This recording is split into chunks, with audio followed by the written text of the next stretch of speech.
नमस्कार मैत्रिणींनो, किमया या यूट्यूब चॅनलमध्ये मी आपले स्वागत करत आहे। मकर संक्रांत हा सौभाग्यवती स्त्रियांसाठी खूप खास सण मानला जातो, कारण प्रत्येक स्त्रीला छान तयार व्हायला खूप आवडतं। त्यामुळे मकर संक्रांतीच्या दिवशी स्त्रियांसाठी हा खूप मोठा सण मानला जातो। मकर संक्रांतीच्या दिवशी आपण एकमेकांना तिळगुळ देत असतो। मकर संक्रांतीच्या दिवशी सूर्यदेव हे आपल्या मुलाच्या घरी शनी देवांच्या घरी येत असतो। तसेच सूर्य आणि शनी हे ग्रह शत्रू मानले जाते। मकर ही सूर्यदेवांची रास आहे। या दिवशी आपण जर काही उपाय केले तर आपल्या कुंडलीतील शनिदेव आणि सूर्यदेव यांची स्थिती मजबूत होते। या परिणामी आपल्यावर येणारे दुःख संकटे टळली जातात। आपल्या भारतात मकर संक्रांत हा विविध प्रकारे साजरा केला जातो। या दिवशी दान धर्म हा नक्की करावा। या दिवशी विविध प्रकारच्या या परिणामी आपल्यावर येणारे दुःख संकटे टळली जातात। आपल्या भारतात मकर संक्रांत हा विविध प्रकारे साजरा केला जातो। या दिवशी दान धर्म हा नक्की करावा। दान धर्माला या दिवशी खूप महत्त्व आहे। अशा शुभ दिनी दान केल्यावर त्याचा आपल्याला जास्तीत जास्त फायदा होतो। सूर्य या दिवशी मकर राशीत प्रवेश करीत असल्याने या दिवशी मकर संक्रांत म्हटले जाते। मकर संक्रांतीला वसंत ऋतू सुरू होतो आणि या दिवसापासून रात्र छोटी आणि दिवस मोठा होत जातो। या दिवशी पतंग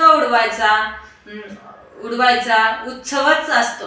या दिवशी लहानांपासून मोठ्यांपर्यंत सर्वजण पतंग उडवण्याचा मनसोक्त आनंद लुटतात। मकर संक्रांतीच्या दिवशी झाडू विकत घेण्यालाही खूप महत्त्व आहे।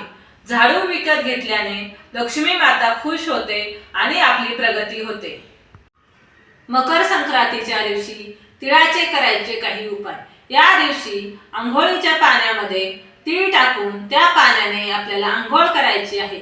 भोगीच्या दिवशीही आंघोळीच्या पाण्यामध्ये थोडे तीळ टाकून त्या पाण्याने आंघोळ करायची आहे।